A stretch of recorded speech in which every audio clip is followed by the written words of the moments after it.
Also, wait, also, there's something I have to. There's something I just thought of. There's something I just thought of. Mm-hmm. Mm-hmm. If I can't remember it, I can't remember it. What is it? What? Oh, what? Oh, this is it. So, this just occurred to me. Yep. I thought it was funny. I think it's funny that we have music when we play D&D, but there's no music added to the videos.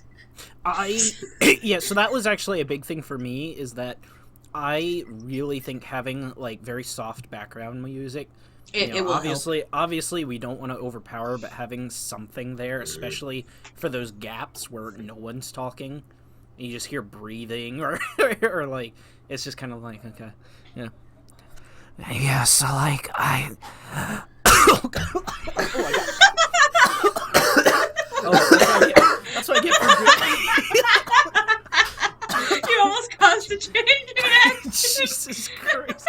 That's what I get for having eaten graham crackers before. Those like had dust in my mouth. Oh my gosh, you guys, I just remembered. Mm. We might have a funny cold open because we are recording this. You want to start us off, Brigham? Oh yeah, we're about to play D&D. All right. Recap. Last time we left our heroes. Last time on what? Last time on Beast Wars. I always loved Dozo. Anyways, so Wilma and Refet traveled to the Tower of Crumblegate, which had a group of orcs encamped nearby. Interested on what was going on inside, they decided to wait till darkness to enter the tower. And when darkness fell, they snuck their way. Well, after waiting a while, I'm pretty sure you guys waited. You snuck your way over, were kind of somewhat accosted by a bunch of undead guardians near the base of the tower, but managed to get your way inside. You then traversed up the levels of the tower, completing a number of puzzles and challenges to go sort of up a level. You had to make a blood key on the first level, and then you had to find another key on the second level, but people were busy getting eaten by mimics. And then you had to persuade a homunculus for help on the third level.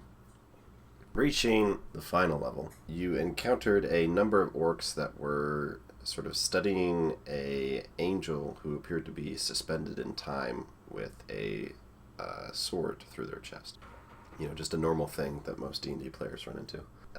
Fighting the orcs, including one that seemed to have a strange sort of tendril for an arm, you managed to clear the room. You did a little bit of looting, and then Rafet grabbed the sword and pulled it out of the angel.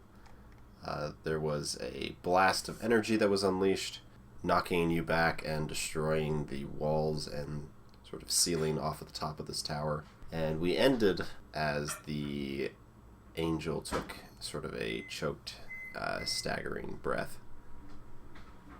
And there's a microwave in the background. Yeah. Maybe this was a mistake. I've just got my throat's congested.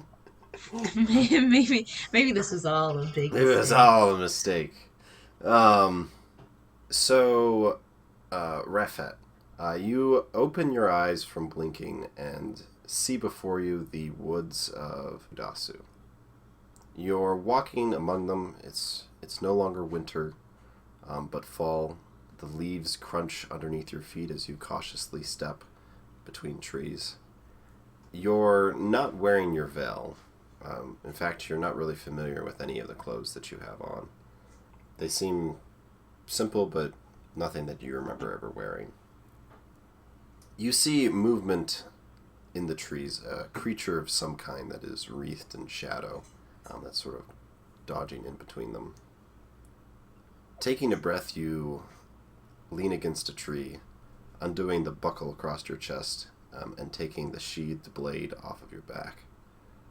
With one firm hand, you grip the dark leather that binds the hilt, and with the other, you pull the scabbard off the blade. The new metal gleams reflecting an image of your own face back at you. One that is unrecognizable to you. This woman has a face that was once flawlessly beautiful, like a doll fresh from a toy maker. But the years have marred it. Scars from battles won and battles lost. And as you blink again, you find yourself back on top of Crumblegate. And you have this huge greatsword in your hands as you get to your feet. You can see Wilma closer to one of the edges of the tower. You feel a bit of sort of structural loss of integrity as the tower seems to quiver and shake. And across from you, you see this angel who finishes coughing up this golden blood and looks up and locks eyes with you. Rafet is just going to quickly say in the direction of the angel, "Are you okay?" Looking into her eyes, they don't appear to be focused properly. Like they aren't quite looking at you, maybe looking through you, but you see sort of a look of recognition of some kind, and the angel, her wings unfurl and quickly flap as she gets up and speedily moves in your direction. And we're gonna roll for initiative. Oh my! I don't have my dice. Oh my I don't goodness! have my dice. This was a bad idea. Oh my god. Alright guys, well don't worry, I'm still here. I'll be running this campaign now. Both of the other two No one knows that walked I away. left. What are you talking about? Alright, I forgot. You guys can't see it on the cameras, but I just watched both of the other people in this campaign walk away. I love D&D. I love podcasting. Woo! I had to get more water because that's all I'm going to be doing tonight is drinking water. As you should. As you should. Prevent myself from Hydration. sounding like Gollum. This is a fascinating decision, but we'll play along. Decision? What are you talking about? I don't know any decisions that are happening. 17. Where's my book of murder? Do I need to roll initiative? Yeah, I would suggest that. Unless you don't want to help, then... Oh, and I haven't touched anyone again yet, so I haven't given the vigilant blessing. Oh, Sad. can you not quickly touch yourself? I would assume No. I'm being kind of caught off guard. Bad. Yeah. Bad. Okay. I'm Bad assuming Victoria. What? Not This allowed. is a So Brigham, Just pat yourself on the back. Yep. that is a 3. I love this for Wilma. I love it so much. I was gonna say it was really funny when I was listening back to last session, and my dice were loving me, and now I'm rolling a new set of dice, and they don't feel the same. It's about Hey. time. Clearly. Shout out to Brigham's sister, who definitely wrote the comment, "I love Andrew's dice," and now the dice have cursed you. No. It's about time. These new ones will just have to warm up to me. No, they just gotta be bad. Alright. Alright, and what did you get again, Victoria? 17. 17. Okay. Alright, so very quickly, this angel closes the distance to you with a surprising amount of speed and just goes to basically deck you. Let's see. It's, my Wii controller is getting in the way. Need to roll that again. That's a 12 and a 21. I forget what your AC is. It's 16. Okay. And there's no point of me using shield. Alright, so yeah, this angel comes up on you and just begins to pummel you. Your armor takes a fair amount of the attack, but you can feel a lot of force behind her. She doesn't look like particularly strong, except for the fact that she's 7 feet tall. I think she's 7 or she's 6.5, I forget. It's not important. But you're going to take 9 points of bludgeoning damage as you're kind of smacked back by this creature. Oh my gosh, we haven't healed from the orc fight. No. I have so not a lot of HP to lose. HP? I'm at almost half.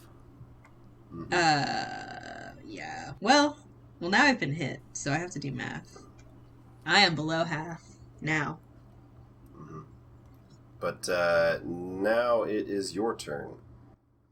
You can kind of see the top of this has been blown off. The dawn is just barely starting to break, so you kind of get that early morning pink sky going on in the background. There's like a little bit of rubble that's like falling around you from what was left of the ceiling, and yeah, you have this big old sword in your hands. I don't really want to attack her, but I think probably I have to. First roll to hit is a 12. It does not hit. Okay. She easily uses her wings to back away from you as you kind of just whiff at air. Okay. And the second one was a 13. Alright. So this time you swing and she actually just catches the greatsword with her hand, and you kind of see smoke or steam come off of the impact, and just a trickle of golden blood. But she catches it and just kind of throws you back. Wilma, you're closer to the edge. Yeah. Yeah. What is both of your guys' passive perception again? 14. 14. Okay. Keep going. Okay. So, yeah. So Wilma is a little kind of blown away. But It's not as funny as... Thank you. I appreciate it. She's blown away both literally and kind of seeing that now this angel has sprung to life, but not necessarily in the way that she had expected. How far is Wilma from Rafet? I know I was blown a bit further. I think it was 15 feet further. So probably in total, you're probably within 30 feet of Rafet. Wonderful. So Wilma will pick herself up and begin running as fast as she can at Rafet, and she will, with her shield up, she will actually try and almost put herself in between Rafet and the angel, and she will also reach behind her and just kind of gently grab Rafet's arm, and Rafet, you will feel a warmth kind of wash over you as a soft purpley glow covers your body, and you are going to be granted the effects of protection from evil and good. And so as long as I maintain concentration for up to 10 minutes, you are protected against aberrations, celestials, elementals, fae, fiends, and undead. The protection makes it so that creatures of those types have disadvantage on attack rolls against the target, which is, again, Rafet. Rafet also can't be charmed, frightened, or possessed by them, and if she already was, then she would have advantage on any new saving throws against that effect. while this is happening and Wilma's like touching me and bestowing this upon me, Rafet, who's kind of like, she's like almost down to a knee because of like how that last attack from the angel went, and like my great sword is like kind of heavy, and she's kind of just like she's like a little bent over. She's gonna quickly like grab your arm, Wilma, and she's gonna look at you and she's gonna say, Wilma, we have to get her out of here. We incapacitate her and we take her with us and we get out of here. Just stay behind me for now. We'll figure it out, but stay out of her line. I can take any hits from her for now. Thank you. And that's the end of my turn. All right. So amongst the rubble, as this angel moves to attack again, you see something kind of move in between some of the stones that made the ceiling. It looks just kind of like a dark shape that kind of darts in between two of them. But the angel's gonna... all these wonderful things. So with her being so close, you can see that... because she had a giant hole in her chest. You see, like... it looks like almost like flames licking around that, and it's like sealing up. Lovely. Yeah. But she is going to put her hands together, and with both of you right in front of her, there is this sort of blast of fire in a cone. Oh, great. I need both of you to make dexterity saving throws. No! Our one weakness. Oh. Your combined weakness. We are both horrible at dex stuff. What if I wanna use my reaction to do absorb elements? You can do that. I'm gonna do it. I would make a dexterity saving Yeah, throw doing too. it. Yeah. Oh my gosh. Oh, thank God. So I believe absorb elements gives you Yes. resistance. So you take half damage. Yes. And then I think the damage you take gets turned into temp HP, or is that how that works? No. No. No, you deal more damage deal with more your damage, next okay. attack or something. Yeah. My save was a 16, by the way. 11. All right. So Wilma, you save. Rafet doesn't. But you'll take the same amount of damage because Yeah. that's how that works. You'll both take 6 points of fire damage. As this sort of blast of fire goes off. What few items there were in the room that were combustible catch fire. Lovely. And you kind of feel the tower just kind of list a little bit. No. Yeah, we gotta get out of here. And the angel gets ready to dish out some hurt. But it is your turn now, Rafet. How far am I away from the angel? You're like 10 feet away from the angel. You've kind of got Wilma in the way. No, I know I You can step do around that. Wilma. Because I'm trying to... would Wilma want me to do that? I have to think about I her, mean, too. Wilma has interposed herself and is is using her shield to basically shield you from the angel minus the fire. Yeah. No, this is fine. Yeah, Rafet will just take a run up to the angel and try to strike her with her great sword. So I roll. Oh my gosh. And I miss. And I go for my extra attack. And I roll. I should have not done anything. My goodness. That'll be my turn. So you swing, and this angel very nimbly ducks and weaves. And can kind of just like... you know, like how like the martial artist can like deflect blows and things like that? Is kind of doing that with your sword. Where just kind of like moving it to the side so it doesn't hit anything important. It's like Shang-Chi. It's like the opening of Shang-Chi. Boo. I haven't seen Boo. this. I Doesn't haven't work. seen it either, Victoria. Boo. Boo. Anyway, Wilma You witness this and you're kind of... It's not that funny. Wilma, you see Rafet kind of like really having a tough time with the angel. I wouldn't say she's choking it right now. But she's having a really hard time with the angel, and it's just like, you get a sense that it's a combination of things, with the biggest things being like, yeah, she's probably just like really tired and hurt from like the last couple of scuffs, but there's also like, you can tell that there's a part of Rafet that kind of wants to limit the damage she does on this angel. I thought for a moment there you were gonna say there's a part of her that just wants to hurt. I'm like, please don't. You were making such a weird face. I was just like, oh no. What is... This is an angel. And what am I doing wrong? Alright, Wilma, it is your turn. Wilma will again take her free hand, the same hand that she had just cast her previous spell on Rafet with, and she'll kind of hold it up to Rafet.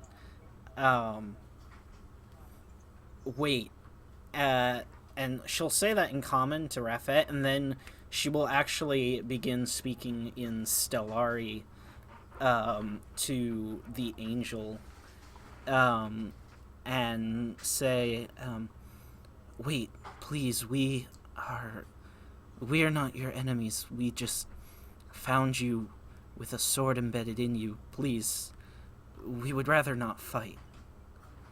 And while she's saying that, she is going to cast Cure Wounds on Rafet at the 3rd level. That's my last 3rd level spell. You will get 19 hit points back. Unfortunately, one of my rolls was a 1. No, that was really good. I also had a 6 and a 7. Alright, do you want to make a persuasion check? I will gladly. Alright, now the dice are warming up. That's an 18. Oh, that's pretty good. Alright. So, yeah, you see the angel as you sort of try to fix things.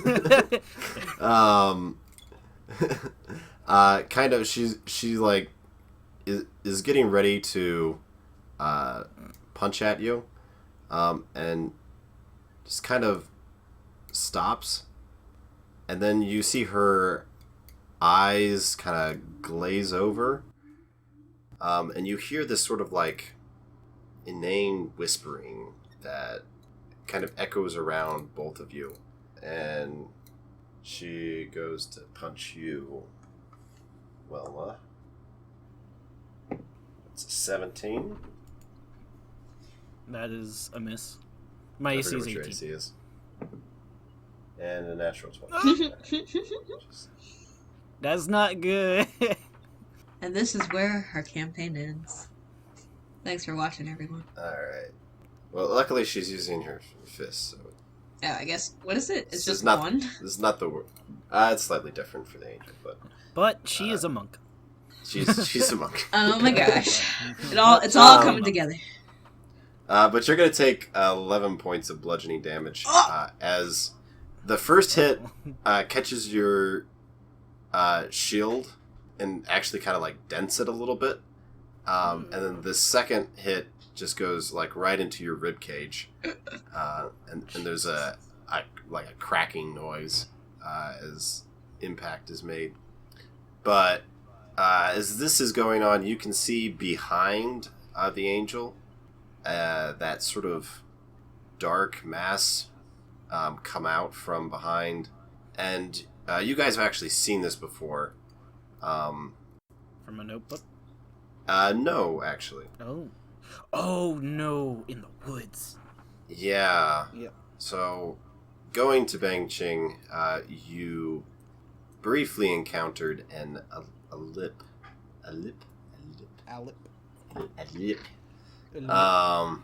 that kind of just chased after a bunch of orcs, and you forgot about for the most part.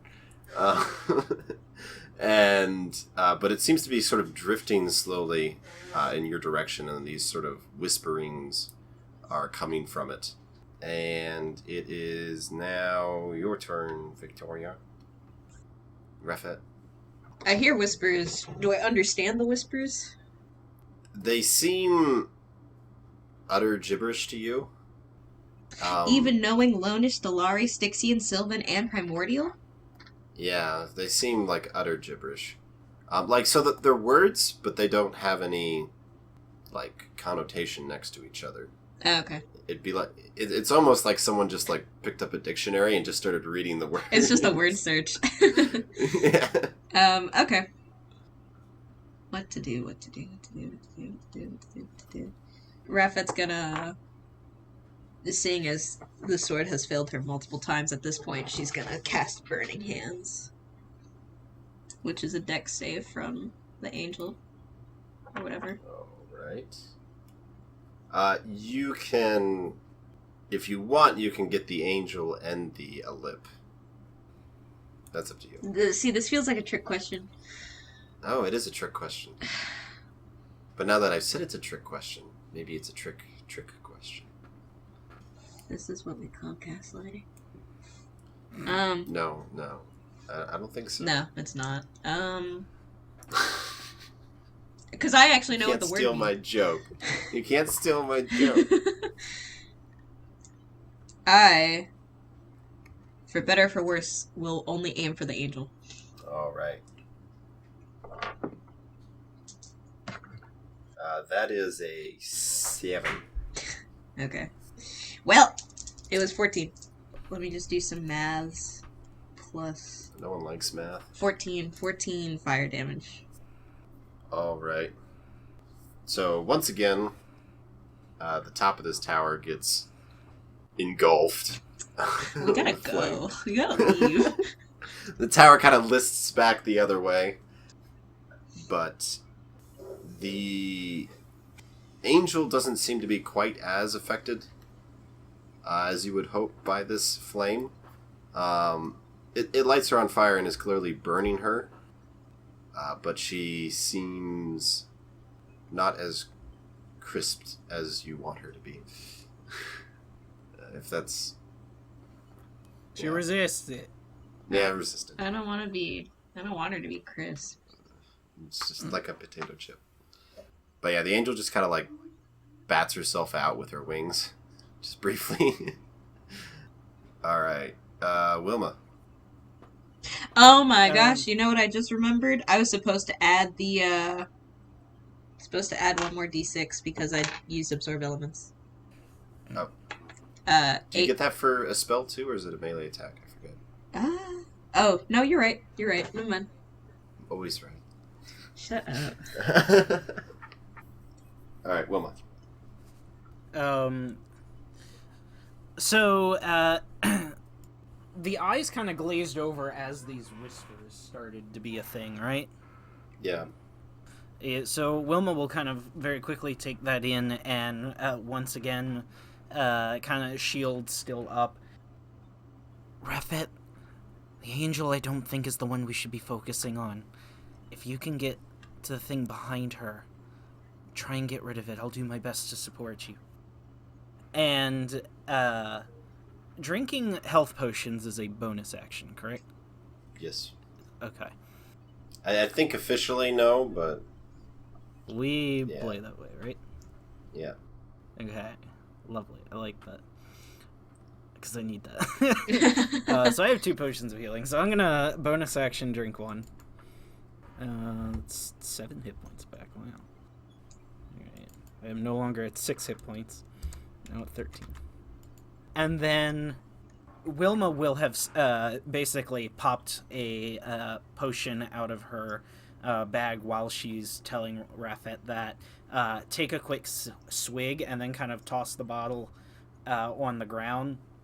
And the base of her neck lights up as it typically does when she casts spells.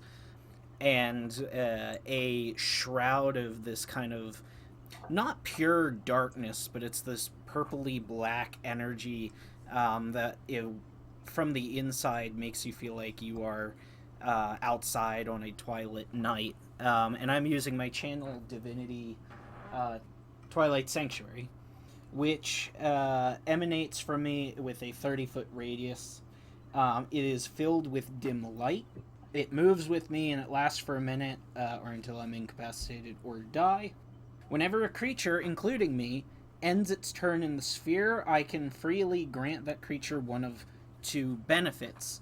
One is I can grant that creature temp HP equal to a d6 plus my cleric level, or I can end one effect on it, causing it to be charmed or frightened.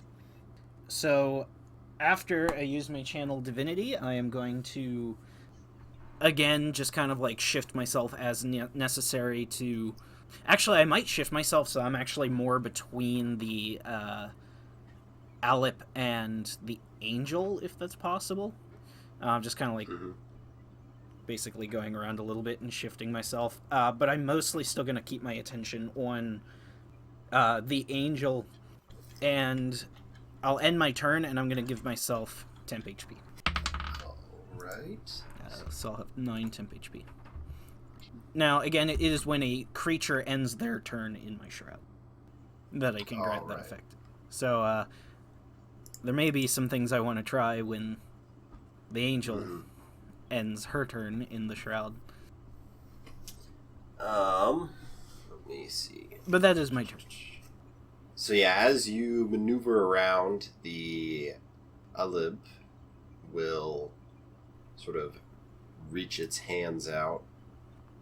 They kind of like materialize out of its mass, and will attempt to touch you, Wilma. No. No. No. Well, I guess you're right. It is a no. That's an 8. Heck yeah. Yeah, the whispering kind of gets stronger as it kind of reaches out to you, but you manage to sidestep it. Mm-hmm.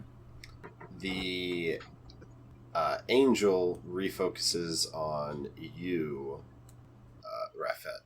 And luckily, you have protection, so they might not do super well. But we'll see.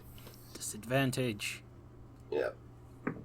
It's disadvantage. It's not advantage. You don't want to give them advantage. I think he did say disadvantage. It was the dis was just really soft. Oh. I did say disadvantage. Well, that saves you from a crit, so that's nice. Good. It saves you from 1 hit. So, you're going to take 8 points of bludgeoning damage. As the Angel just starts wailing on you. Once again, you're surprised by the sheer amount of strength that she has. Am I? Are you? I don't know. You're not selling me on it. Your body's surprised. It's like, ah. Yeah, it's just like, ow. Like screaming for me to stop. There's a lot of... What are we doing? There's a lot of things screaming for us to stop. Our bodies, this building. We gotta go. Okay, I took 8 points of damage. Yep, 8 points of bludgeoning damage, and it is your turn. Oh, wait. If she's ending her turn end in of the shroud, turn. I will attempt to end... Both the Lib and they both end their turn. They have the same turn. Okay, well, I'm not gonna give the Alip anything. This is technically a, You for sure? friends kind of bonus. You sure you don't want to help the Lib? I mean, I'll end it being charmed. Some temporary hit points. So on the Angel, I'm going to use I end an effect of charmed or frightening on it. And Rafet also should be within that shroud, and so I will give Rafet temp HP, which...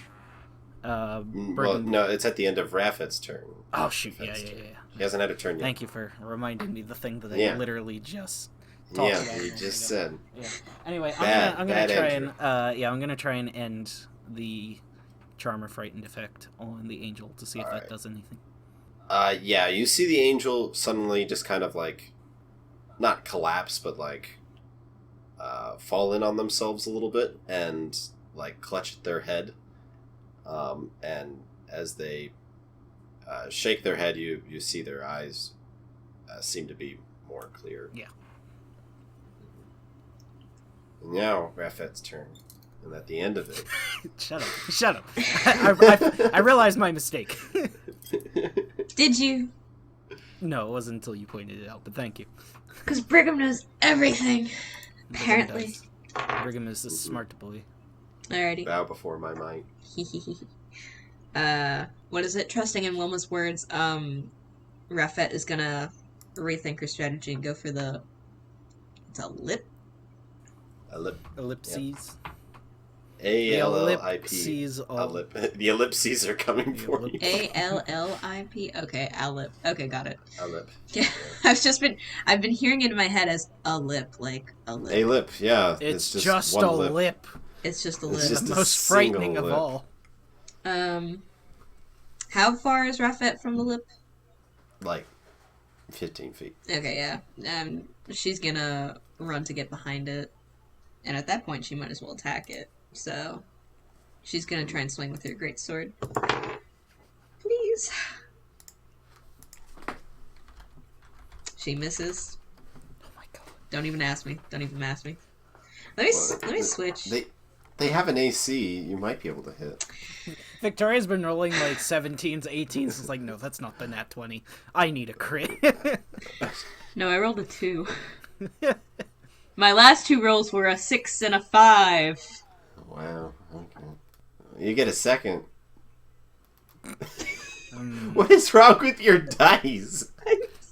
For those that can't see the face cam, we're in trouble. Does it add up to 13? It's a 1! Well, you do have a great sword in your hands that you've never used before. But I also have a great sword of my own. Oh, yeah. You should probably switch back. You to could that. take that out. You could switch to your great sword. I imagine you've been swinging with this new one that you just have in your hands. I see. I've been picturing with the. With the. Maybe you need to switch to the new one then. No. Just open your inventory. What is it? Press E. Click, click, click, click, click. Okay, I've equipped my greatsword. Mm-hmm. Okay. So yeah, you go to flank and you are slightly unnerved by this thing's incorporeal form and are unable to land a good hit on it. It's the end of her turn now. Alright, I'm gonna give you 10 HP, Rafet. Ooh, wow. Okay, I was about to be like, I've got a horseshoe on my dice. That's just because of the manufacturer. But that's their 6. So that you get 11 temp HP. Oh, okay. Nope. You know, that's something. That's doable. I was like, oh shoot, is that the 1 or the 6? But this little horseshoe is in fact the 6. That's so weird. I mean, I guess it makes sense. It's just the company. I've got several other dice that have horseshoes on them. I just didn't know if that was their minimum or their maximum. Yeah. Because the dice that you gave me so long ago, the Celtic ones. Usually the ones are the. Oh, really? The Celtic ones you gave me on the max. Are number the 20s? Or at least the D20 has a Oh. like just a pretty design on it. No. Okay. I don't. It's been a while. It's been a long time. Wilma, it is your turn. Lovely. In Stellari, yet again, Wilma will just ask, "Are you feeling any better? Are you there? Again, we mean no harm. I am a little afraid of that thing, though." And kind of while you know, she again is talking, but she's still very focused on everything that is going on in the fight. She's actually been fairly calculating this whole time. Nothing, despite having been at 6 hit points, she hasn't really shown the kind of fatigue of the fight. The biggest thing that seemed to have caught her off was just the fact that the angel had started attacking in the first place. And she will hold her axe up, and she will kind of spin it around and unleash a bright purplish bolt from it, once again guided by Nibirius himself. And I cast Guiding Bolt on the Alip. All right. A 22 to hit. Yeah, that hits. All right. Victoria, you just need to steal Andrew's dice. Just go to his house, take his stuff. Don't mind me while I enter a depressive episode. No. It's okay. Wilma's just good. This okay. could just be the Wilma show. I could just leave the podcast. No. Raffet's like, I'm done. That'll be 16 radiant damage, and the next attack roll against it will have, or before the end of my next turn, has advantage. All right. Yeah, it lights up, and you kind of like blast a hole in its incorporeal form, and the babbling that it has turns sort of shrill as it sort of writhes in pain. And I'm going to just keep the temp HP that I've had before.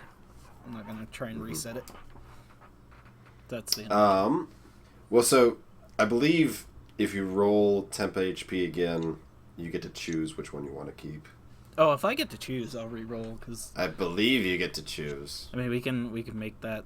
That's what happens at least for the rest of this session, and then we can. So far, Brigham hasn't been wrong. So. Yeah, Brigham's always. I'm never right. wrong. Okay, I mean, I'll roll. Okay, I just got 9 again, so I guess I'm just at 9 temp HP. Seeing that it has lost whatever control it had over the angel, the babbling that you hear begins to intensify and begins to sort of drown into your mind, so much so that it's hard to focus on physically doing anything, and I will need everyone to make wisdom saving throws. Oh no, whatever shall I do? That's a 25. 12. Oh god. All right. Oh no, Raffet. So Raffet and the angel are going to take 12 points of psychic damage. Jesus Christ. Just stop healing Raffet. Just stop. If she dies, she dies. No. Just save yourself. And are stunned until the end of their next turns. And Wilma, Oh my god. you take 6 points of psychic damage and are not stunned. Alright, I'm at 3 temp HP. So yeah, you see the angel actually does like fall to the ground, clutching at her head as this babbling intensifies. And it's Raffet's turn. And her turn passes because she's stunned. But she recovers at the end of it. You actually come out of this sort of incapacitated state you're in. At the end of her turn, I give her more temp HP again. You are going to have 10 temp HP. Have you ever rolled a 1 on that die? No, these die are treating me. I'm actually using multiple different dice. My goodness. Yeah. I'm just good. Right. One day I'm going to have a dice cam so we can all watch together as my dice love me. No. So you guys can enjoy it too. Can you imagine the only footage we have for the podcast is just Andrew's dice cam? Yeah, no. Yeah, it's a still image until I roll every time. Exactly. My goodness. Alright. And Wilma, it is back to your turn. Did the angel's turn end? Yes. Okay, I'm going to give her temp HP as well. Okay, well, she's getting 6 because I rolled the 1. So. Oh, finally. Yeah. That's 6 temp HP. Okay. Wilma is concerned. No one's doing anything. Considering the angel hasn't spoken, but also seems to be in pain, Raffet seems to also be in a fair amount of pain as well. Wilma will take it upon herself to keep just trying to get rid of this mass of whispering undead disgustingness. And she will use her last spell slot to send one final guiding bolt at it. And I get advantage because it is glowing from the previous guiding Gliding bolt. Gliding bolt. Gliding bolt is my favorite spell. And that is a 23 to hit. That hits. Okay. And the Owlet will take... That'll be 16 radiant damage. I don't think that was as good as last Pretty time. sure that's the same as last time. Okay. I rolled 2 6s, but also 2 2s. And once again, there's kind of this glowing aura still around the Ellip. And the next attack roll against it will have advantage until the end of my next turn. You blow a second hole in it, and now it is having a hard time keeping itself together. The shadows are trying to reform, and the babbling gets a bit faint. I am going to re-give myself temp HP. So I'll have 8 temp HP. Hurting, the Aleb will go through the floor. Coward. Down Frickin' beneath coward. you. Oh, never mind. Not coward. Stop it. No. As it's going, it will try to touch you, Wilma. Because you're right there. That is 17. That's a miss. Just not enough. Yeah. So you manage to back away, and it sinks into the floor, away from view. And that's when you feel the tower just kind of start to, like, part of it starts to just sort of tilt. Mm-hmm. And the rubble begins to shift, and you guys begin sliding towards the edge of the tower. And as you begin to fall towards the ledge, you see the angel kind of reaches out to both of you for your hands. I will grab the angel's hand. Yeah, Raphael will too. Kind of clipping my shield back to my back. And as you guys begin to go over the edge of the tower, you see her strain and her wings begin to flap. And it's not really flying; it's falling with style. You don't think her wings are physically capable of Oh God, keeping you both canned. 2 other people's bad enough. 2 other people that are strapped down with armor and weapons. I was about to say, we are specifically, semi-tank and tank. We're light. We're like feathers. We're only 90 pounds each. Oh God. It's probably closer to 200 pounds with armor and all that. I don't know what it is. Anyways, but as the tower sort of crumbles and falls, or at least a large portion of the top of it, the angel glides you down, and you can kind of see the orc camp. I forgot about that. Yeah, you don't see really any orcs, but the angel kind of just glides you into the forest, and you sort of firmly hit the ground as she stumbles a bit and falls over, dropping both of you onto the ground. Immediately, Wilma will kind of pick the angel back up. She still seems conscious? It just kind of seems like she maybe collapsed from the strain. Yeah, you can see the giant hole that was in her torso is gone. Mm-hmm. But yeah, it looks like she just kind of collapsed. It's kind of funny because you help her up and she's 7 feet tall. Yeah. So I'm doing what I can. And we're just in the middle of the forest. We're not on a path. We're not right on the edge. No, well, so you're fairly close-ish to the edge of the clearing where Crumblegate is. But we're not out in the open. No, you're not out in the open. Kind of helping to keep the angel steady, Wilma will look back to Rafet. Rafet, how are you? Are you feeling all right? Can you walk? Yeah, Rafet's gonna try getting up. And according to my numbers, she can stand. So she turns to Wilma and she's just like, yeah, I can walk. Very much like trying to move past Wilma to get to the angel. Well, hold on now. Let's go find a place where we can sit and get a fire going. Yeah, the angel like steadies herself against a tree and coughs up a bunch more of that sort of golden blood, and says, "Yes, let us move." Yeah. Time for talking. Time for everything else will come later. Right now, we need to rest. Unfortunately, I can't do much more. Fine, that's fine. It's fine, Wilma. It's fine. We'll find somewhere. Okay. Let's go. Good. And kind of turning to the angel, Wilma will just kind of awkwardly be like, Miss, sorry, what is your name? She coughs again, and she says, "Vidataria." Vidataria. Miss Vidataria. Okay. Let's just go as far as we can for now.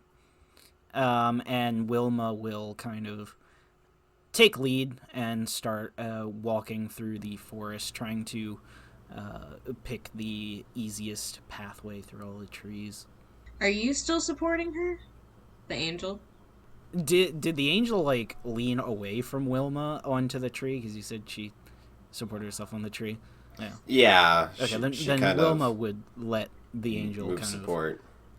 She would take that as the angel doesn't need her help, so she'll instead take charge in moving.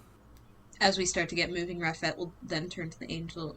Or before we get, like, moving, Rafet will turn to the angel and will be like, can I offer you a shoulder? She kind of thinks about it briefly, nods, and lightly leans on you and says, "We need to hurry. That thing might come back." We'll be fast. So yeah, you guys sort of trudge away. I imagine Wilma would lead for a while, 15 to 30 minutes, walking away as much as possible, trying to gain distance between the art camp, the tower, and especially the Alip, considering it got away. Mm-hmm. Again. God, don't bring it up. Again. And eventually, at the first kind of small clearing area without trees that they find after a good amount of time, and she felt like a good amount of distance had passed, she would stop and kind of, as she goes to lean her battle axe and shield up against a tree, she will say, "Alright, I think here should be good. If you guys want to sit and relax, I'll go ahead and get a fire going and set up the rest of camp. You both were fairly injured. Don't feel like you two need to move too much. Just rest." And having set everything down, Wilma will then kind of start walking into the woods a little bit further away from the clearing to start gathering firewood. Rafet will turn to the angel and I guess just kind of like help her get into a good sitting position. Yeah, she very quickly sits down, and she's wearing this like silvery armor, and she immediately begins just taking it off. So well, the breastplate has a giant hole in it, so Fair. it might be compromised. But as she begins doing this, she says, "Sorry, I thought you were someone else." Don't worry about it. It's fine. Who are you? Where did you come from? What's going on? That is the question of the day, it seems. We're both just travelers who came from a nearby town. We're just supposed to take care of some orcs, collect some knives. Didn't really get any knives, but It doesn't matter. I'm Rafet. The one collecting firewood is Wilma. It's probably not anything you're looking for. I'm not sure I understand. Yeah, that's fair. What is the last thing you remember? I was fighting someone with the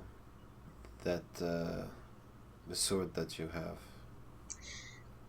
Yeah, please take it back. I am awful with it. She kind of takes it from you and looks it over for a second, like she's trying to find some meaning out of it. Which, it's a very beautiful sword. It looks like it's seen some use. At least more use than that sort of strange blip of a vision that you saw. It seemed to be new in that instance. But she looks it over and kind of shakes her head and says, "No, it's not mine. I have no need for it." Real quick, Brigham, the vision Rafet saw, the face that was in the sword, does it match the angel's face? No, it doesn't. The angel has sort of an unmarred, nearly sort of flawless, symmetrical face. The image you saw on the sword was kind of like hers, but someone who had been through a lot. Okay. A woman, but yeah, definitely not this angel. Okay. Virateria, as she said. Viatoria? Virateria. Virateria. Okay. Yeah. Yeah, if that's gonna... She'll probably lamely take the sword back, but the sword is of no importance to her. She turns to the angel again and she asks, also, I'm so sorry. When she told me the last thing she was doing, did she say she was fighting something or she was looking for something? She said she was fighting someone. Okay. And she seemed to imply that the individual had that sword. Okay. Were you with anyone during that last fight of yours? None but my enemy. Okay. I remember the tower, but I forget why I was there. Yeah, was that tower important? It is destroyed now. I'm sorry, I don't remember. No. It's fine. Honestly, I'm probably just reaching for stuff to talk about at this point. You just remind me of someone. I do. A little bit. Looks more than anything else. I guess fair enough. Much of my kind are kind of similar. Yeah. Same color hair. And she kind of coughs again, a little bit more of that golden blood comes up. She just sort of wipes her mouth. Alas, I am nothing but an eldritch knight. With no healing spells. She seems to be doing okay. Is she? Yeah. Okay. She looks a lot better than when you first saw her. She used to have a hole in her chest. That is true. So. She just occasionally coughs up blood. That's gone. It's fine. It's getting Fine. better. Like when she first coughed up blood, it was. It was like. It's like puking. Yeah. now it's just the occasional speck. Yeah. Now it's like She a wasn't being tasteful attacked speck. she wasn't taking damage from fire, so she can still regenerate. Probably. She's Yeah. actually a troll. Yeah. Oh my gosh. Victoria's but- lack of knowledge of the D&D monsters is gonna kill us one day. Sorry, this one I made up. So Andrew doesn't have anything either, so it's fine. Oh, okay. But yeah. So Wilma, you kind of come back after scrounging around and finding what wood you can. I would take the wood to kind of a central point in the clearing, set up the fire, and sort of get it going. And once I'm satisfied with the fire, Wilma would kind of beckon for the two to come over to the fire. And Wilma would then kind of go back over to where she had dropped her stuff off, and she would start actually doffing her armor, taking off all the chainmail, and laying it down next to all of her stuff. And once she was done that process, she would then come over and join the other two by the fire. I apologize to you two right now. I'm... well, I can do a lot, but I can't do, I guess, everything. I'm out of my healing magic for a little while. I'm fine. I feel weak, but that should go away in time. Good. Refet? Are you going to be okay? I'll be fine. And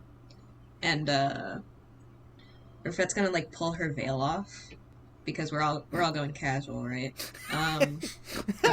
She's gonna break out the pajamas. Yeah. What is it? Cocoon up like God. like Wilma traditionally does. No, but no. The veil is not that important to Rafet. Like, she's not trying to hide her face. Is this the first time she's taking it off in front of Wilma? Yes, this is the first time she's taking it off in front of Wilma. So she takes it off, one, because we're going casual, but two, like, Rafet wants to, like, genuinely look at Wilma's face. And she puts an arm on she puts a hand on Wilma's arm. And... I'm sorry, I didn't even question the... I didn't even question the wording until you corrected yourself, and I'm like, oh, that is... No, because I was looking at my arm, and I was just like, isn't it weird that I'm saying I'm going to put my arm on her arm? And then I was just like, no, I'm putting a hand on her arm. Rafet's going to put a hand on Wilma's arm, and she gives her a smile, and she's just like, thank you. Truly, Wilma, thank you. I needed you in that fight. I just did what I could. Thankfully, with the power of Nibirius helping me, I think I was able to do a fair bit. Don't be humble, Wilma. It was you. Thank you. I'm not familiar with this figure. Unfortunately, that seems to be true in most of the places I go. Nibirius is also known as the Midnight Sun. He is the god of twilight, darkness, and light. He is kind of a protector in the dark, as he has told me. Sadly, he doesn't have much of a following, and so, as his champion, I am going around trying to spread his good name and do everything I can. And maybe, little by little, through my deeds, through Nibirius's deeds, he will regain some of that following. Yeah, she kind of listens to this curiously. It's not doesn't appear to be quite sure what to make of it. Now, there's no need to convert.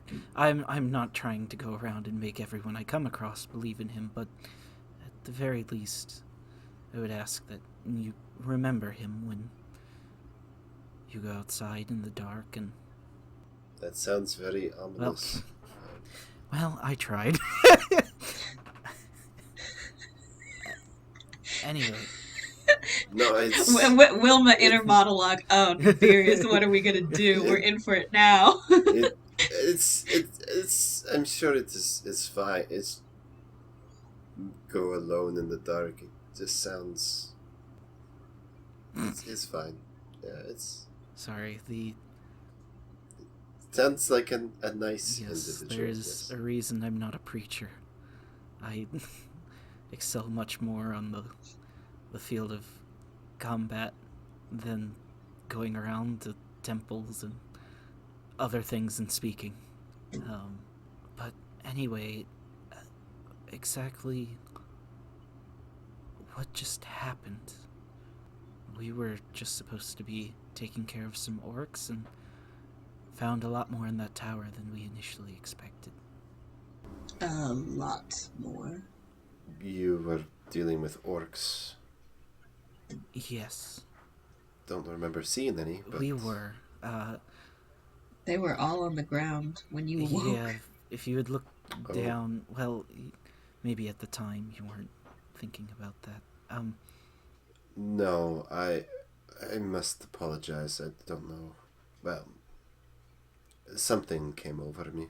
That's fine. I think, luckily, with Nibirius' power, I was able to overcome whatever was overcoming you. But you seem fine now, which is good. You did have a sword in your chest. Yes, that was painful. I would not recommend it. Do you know how you ended up there? I was fighting someone. Someone with the power to stop time? For you? Why would you suggest that? You looked like you were suspended in air. It was almost as if you had been captured in a singular moment when the sword plunged into you, and you only came back once the sword was taken out. I remember falling unconscious. I assume I wasn't out for that long. Unfortunately, we don't know how long that was for you. You didn't look simply unconscious, floating there. Where are you from? Are you from around this area? We're near... What was the name of the city again? Bangching? Yes, we were near the city of Bangching. I am not familiar with that settlement. There shouldn't be anyone too close to this location, if I remember correctly. Well... Settlements haven't spread this far inland yet. Wilma will kind of look over at Raffet. You're looking at each other. Yes. We're having a thought. Oh, yeah. Wilma, are you having a thought? I'm having a thought. What's your thought? We might have similar thoughts. Bergam, is there a way of keeping track of years in this world? Yeah, there's a way of keeping track of years. And what year is it right now? The heck if I know. I'm gonna see. I'm Roll to know what year it is. History roll. Roll what year it is? No. My boy, what year is it? Wait, if I roll a 12, it's the 12th year. It's the 15th year. Yeah, it's the 15th year. So currently, my calendar says 1475 POG. Pog. I was like, POG? Post-origin god. Yeah. Pog. Oh, Sure, okay. or better known as Pog. Pog. You said 1475? Yeah. Wait, question. Have we only had, like, one era title? How many era titles have we had? I don't know. Okay, so one. One. What was the angel's name again? I actually started writing it, and then I only got the first half. Veritaria. I got the first half wrong. Veritaria. Frickin' wrote just... I heard Via. Frickin' just wrote Tira.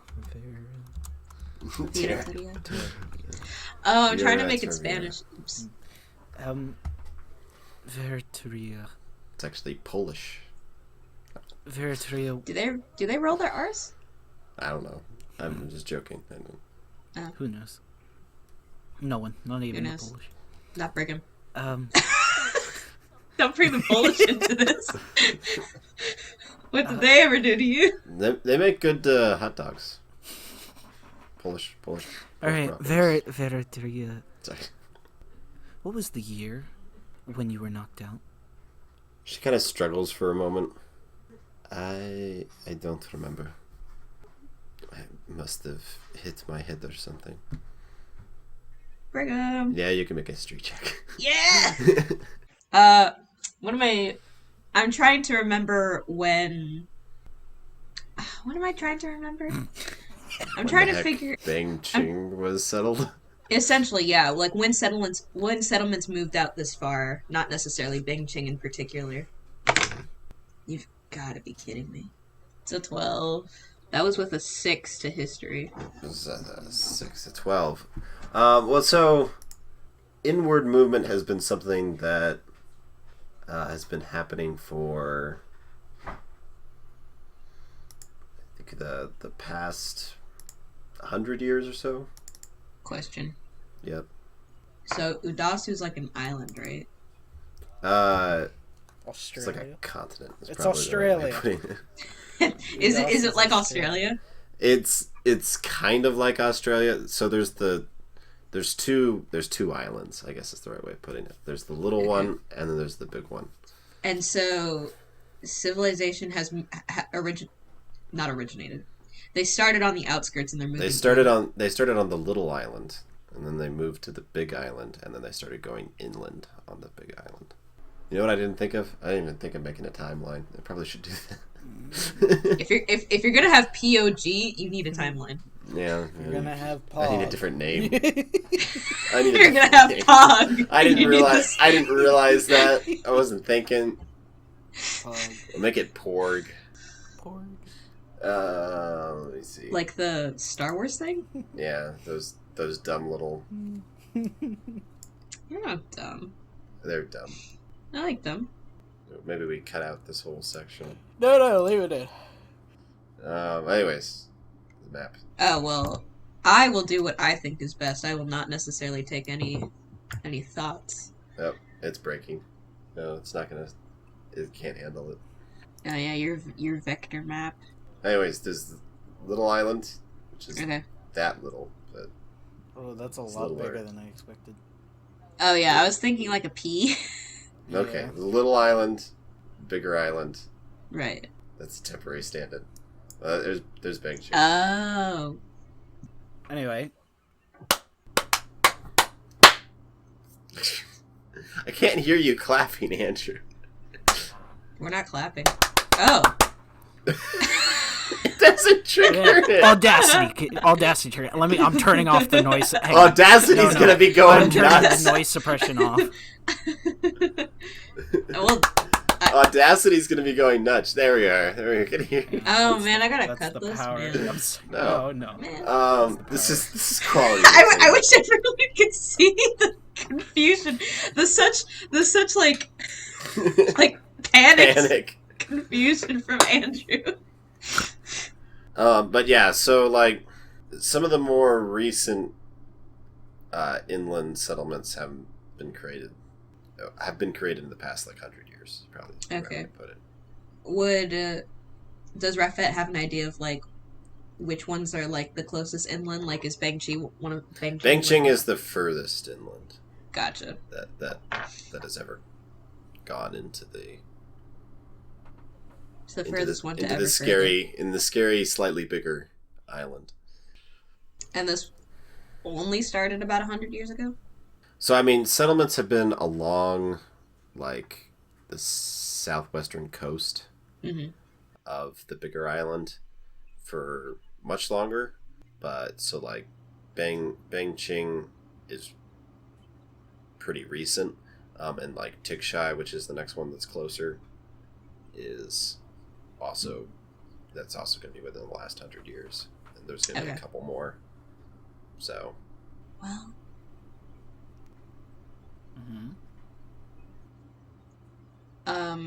turning to the angel. No, pauses don't matter. Yeah, no. Unlike Brigham, I cut pauses. Brigham's face is just like, what is happening? So much disappointment. I wasn't sure if Wilma was going to say anything, so I waited. Okay. That's fine. I assumed that it was kind of the angel's like, oh, I don't remember, and then Rafet chimes in. Yeah, I'm trying to figure out how I want to phrase it, because I feel like I'm going to phrase it wrong. You're old. You're an old woman. You're so old. You are so old. Vera Teresa? Vera Teresa. Mother Teresa? No, see, in my head, I started thinking, oh, Teresa, but not Teresa. It's Vera Teresa, and then I got it confused because I haven't heard it in 5 minutes. Vera Teresa. Vera Teresa. Sorry. Yep. Vera Teresa. Bang Ching. It settled about 100 years ago, at least within the last 100 years. That would support your claim, then, that I have been away for a while. A decent while. I assume it was the person we're fighting who did that to you. Anyone have detect magic to detect magic on the greatsword? Anyone have spells left? I was gonna say, I think I could get detect magic. Yeah, it doesn't matter because I also don't have spells left for today. You can make an Arcana check on the sword if you want. Both of us? One of us? I have good Arcana. Wilma doesn't do that book stuff. Hey, Wilma, you want to make the roll? Yeah, so if you would pass the greatsword over, Wilma would just kind of take a quick look at it. Wait, you're having me do the Arcana check? Aren't you the Eldritch Knight? Who rolled a 6, so it would be another 12. I rolled a 6, so that's a 7. Oh, we'll go with the 12. The sword had never moved. Do you want to take a look at this? That's a sword. That is indeed a sword. Thanks. No, so it does appear to be a magical weapon. Where's my notes on it? Notes. Come back, notes. So, the blade appears to be made out of adamantine, except for it has a celestial bronze edge that goes around. It's a double-edged sword. Yeah, the handle has this dark leather binding on it. And there are sort of runes that run along the edge in the celestial bronze. So it does appear to be enchanted. For what purpose?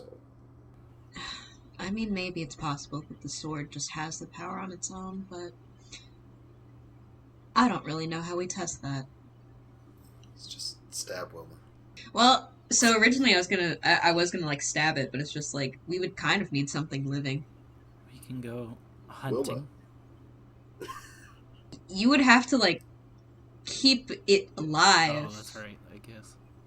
I'll go back to my original premise. No. Stab me. Do it.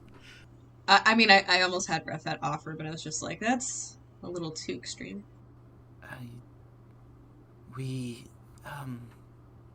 Maybe we can check it out another time. Maybe there's someone in Bangching who can figure out something. For now, I think the three of us should just rest. And we can spend the night out here, and in the morning we can figure out what we'd like to do from here. We do still have orcs out there. We were supposed to mostly be on a scouting trip, if I remember correctly. Scouting, killing, collecting we knives. didn't collect knives, but at the very least, we can report in on some of what happened. At this point, I don't think it matters too much. I think you're right, Wilma. We just rest up. And Veritaria, what about you? Well, I will stay for now. Good. Then we should all rest. If you'll excuse me for a moment, I did find a few things in the tower I'd like to take a look at. Actually, Rafet, would you be willing to help me? It's not exactly my specialty, but these things seemed potentially magical. They could help either of us for the future. For you, Wilma, of course. Oh, good, thank you. I especially really like this. And she just kind of like pulls the big tower shield out and lays it down in front of Rafet. Pog, 25. Arcana I was Check. about to be like, okay, what are you rolling for? I heard Pog. And I was like, what? Pog, it's the 25th year. I'm regretting a lot. Mistakes were made. So Brigham, I guess unless you want anything else to happen, I guess we're gonna rest and try and identify some magical items. Let me see. Yeah, we can identify these magical items and then skip over to morning, unless something happens in the Nothing night. would happen. Unless you all get murdered in your sleep. Yeah, we could get murdered in our sleep. It happens from time to time. Sometimes people just die in their sleep, you know? It does happen. Okay. Also, Andrew, real quick, how many things did you take from the tower? So I took the notebook with Draconic and sketches that we had found, as well as a quill. Mm-hmm. I had taken a dragon wrapped around a jewel ring, which I labeled as 1. Oh, yeah. I wrote the potions really weirdly. I wrote potion 2, and then in parentheses 4. I assume that's the amount. And then 2 through 5. So I'm wondering if the potions were supposed to be like a second possible thing, and I got 4 of them, and the individuals were like 2 through 5. I don't know. And then I got Shield of the Eclipse Warrior, which is a +1 shield that I don't know what it does, but it fits my theme. Can I just use that rule for everything, Brigham? Yeah, no, that's not how this works.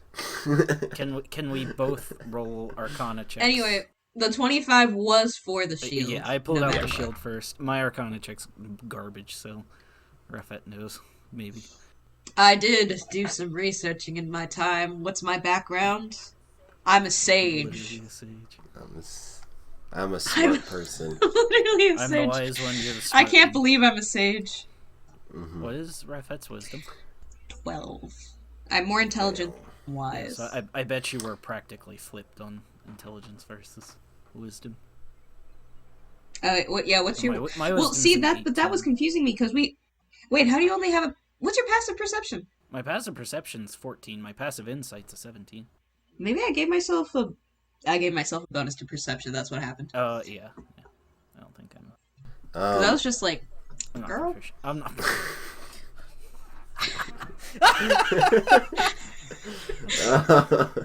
It's not funny. It shouldn't be, but it is. So what attuned to it, the Shield of the Eclipse Warrior has a pretty neat ability that I'm not gonna tell you. You. called Eclipse. Wow. Awesome. Look, I'm not very original. So, as a bonus action, you can activate the State of Eclipse. And for 5 rounds, as a reaction to taking melee damage, you can use your reaction to reduce the damage by 1d10. and deal the same amount of necrotic damage to the attacker. Don't worry, I'll send this to you. And then for 5 rounds after that, at the start of your turn, you gain 1d10 temporary hit points. Dang. That's a good shield. Does Raphat tell Wilma these things? Of course. Wonderful. In the D&D terminology, like, all right, for the first 5 rounds of fight. So I've seen one of these before. They say for the first 5 rounds as a reaction. Thank you. Of course. So what's the next thing you want to look at? I've already rolled. Wilma will then pull out the ring, which I'll go ahead and give a roll for as well. Yeah, maybe you'll beat mine. What is yours? 10. And mine is a 15. Nice. Let me see. I have to look it up. I did label the ring as 1, by the way. I assume yep, that's it is 1. And I cut all this out. He was number 1. Except for descriptions. What? He was number 1. Why would you cut any of this? No, this is all content. This is prime D&D. This is content. No. You all forget. When we decided to make this a podcast, this became a D&D podcast, not a D&D game. It's a D&D game. Anyways. I cut out all the boring Quality searching stuff up. podcast content. So, you don't know what it does. So it's a ring that you can attune to, and you don't know what it does. Anyways, it's cool. You do know that it's a magic item, and you can attune to it, but you don't know what it does. Maybe if you don't know what it is, I'm not entirely sure, but maybe it'll be worth checking to see if someone in town might. Oh, I mean, yeah, I would keep it. Look at it. It's pretty, if nothing else. You didn't... It's yours. You found it. Are you sure? I wear gloves. It'd be kind of awkward. Alright. Well, I will hold on. Thank you, though. Of course. And then the last thing I never grabbed the box! And Raphat just kind of like, dang it. Our DM talked so much about it. I kept mentioning it. Wait. You said Raphat. Did you mean Wilma? Whatever. I don't know. I'm going. Whatever. Both of them. No one Andrew's grabbed the box. really prepared to make this a one-man show. He could do it. I believe in him. I grabbed these, and Wilma will kind of lay out the 4 different potions that she found. Oh. I assume an Arcana check for each individual one. Yep. Wait. How do we know what order we're going? We'll start with 2 through 5. Okay. Alright, number 1. Or number 2. You mean number 2? Shut up, I knew it. 9. I got another 15. Nice. Let me see. Clairvoyance. So yeah, looking at that one, there appears to be like a small animal's eyeball just sort of bobbing around in it. It's kind of it's like a yellowish liquid.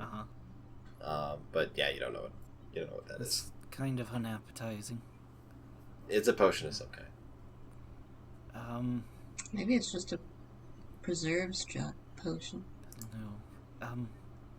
What about this one? And we'll move on to the next one. 19. 9. Oh no, that's a 4. That's not an 8. That's a 3. Wait, do I have a plus? Alright, so this one, I've got a plus. Raphat can identify. It is a cloudy green fluid. It looks like it has like a little baby jellyfish. Like, Oh. It's just poison. It's a potion of water breathing. Oh. Wait, Wilma, this one's actually quite cool. It's a potion of water breathing. Sure, it's not poison. No. It looks deadly, but you get water breathing. Trust me on this one. I trust you. She does not trust. You're almost giving me that look of. Would you like to hold on to it? Okay, but when we need to breathe underwater, you'll be asking for this. When we inevitably end up needing to breathe underwater. We live in an island nation. It's inevitable that there's something in the water. It's an island continent. It's an island. We live in Australia. It's inevitable. God dang it. It's inevitable that we will go into the water. Right. It's just Australia and then New Zealand. Right. 4. Next one. 19. 12. Alright. Refit can also identify this one. This is not a standard potion. In the fact that you should not drink it. It's just alchemist fire. No, it's a clear. This one's poison.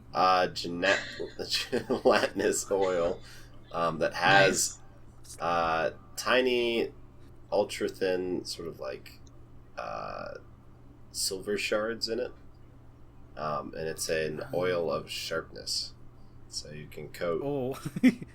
Don't Theoretically, you could drink that. Theoretically, you could drink anything. Is this skincare? Coat your teeth in it. Coat your teeth in it. And then go around biting people. No, so you can coat one slashing or piercing weapon, or up to 5 pieces of slashing or piercing ammunition. And putting the oil on takes a minute, and for an hour, the coated item or items have a magical +3 bonus to attack and damage. Could you ration the oil, or it's all gone in one go? It's one go. Lame.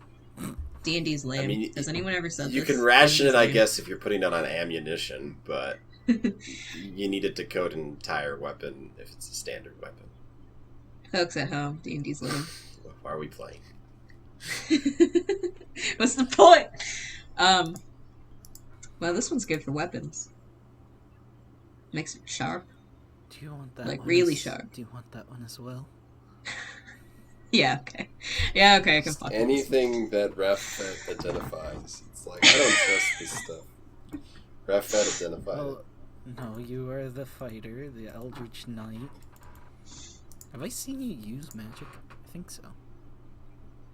Yeah, you've definitely. I've definitely used magic in this session when we were fighting the mimic. In this session. And this session. When in this session? I used Burning Hand. I on thought the she angel used when... Burning Hand. Oh, she did too. No, I they did. Both did. Oh, we both used Burning Hand. I just merged those two together. Just is one. What is it? Who used it first? One of us got the idea from the other. The angel used it first. Okay, I got the idea from Okay. And I foolishly did not attack the ellipse. It's the same picture. It's the same picture. When you decide, okay, yeah. Okay, and then there's one more. Number 5. 21. Nat 1 + 1, 2. Nice. Wilma is not good at identifying magic items. No. Look, she knows what she knows, okay? Yep. Wilma's valid. So this one, you can also identify Refit. It's kind of weird, because you pick it up, and it looks like there's nothing in it, but you can feel, like, a liquid jostling in it. Wow. And it's a potion of invisibility. Wow. Ooh. Wow. I almost forgot about this one. Here, shake it. It's funny. It's a potion of invisibility. Are you sure there's anything in? Oh, yeah, I guess it is. It's weird, but it's there. Interesting. See, so the funny thing with these is they're really hard to make because you just lose it. You forget which bowl it's in. Just got a cauldron full of nothing. I'd have just thought this was an empty potion bottle. But now, you know. Do you want it, or do you want me to use it? You already gave me 2. You keep it, and, you We went full halvesies. All right. Oh my gosh, I gotta write these down. I'm writing potion 2, I still have, and potion of invisibility.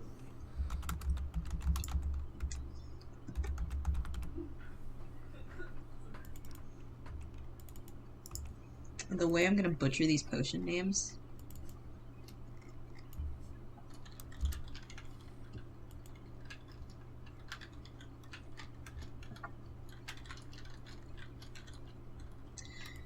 It's a pretty good haul for you, Wilma. I guess so. I really like this shield. It fits you. It worked out really, like, it kind of fits with the whole, like, because you said, Nefarious was... No, Nefarious. His name is Nefarious. God dang it. Oh, it's... Nefarious. Nefarious? No, Nefarious. He's not nefarious at all. I promise you.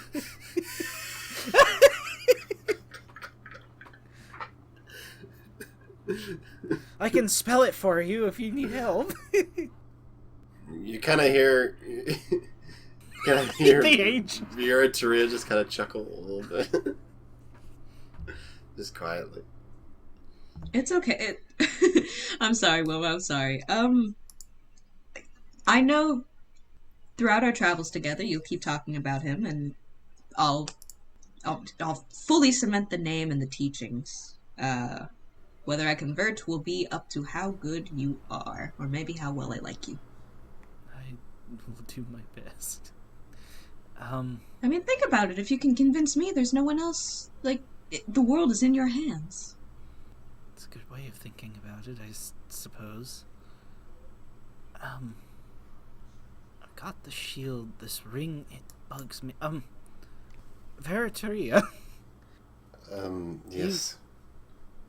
You don't know what this is, do you? And Wilma will hold the ring out. She kind of takes it. I believe it is a ring. Yes, but have you rolled an Arcana check for it?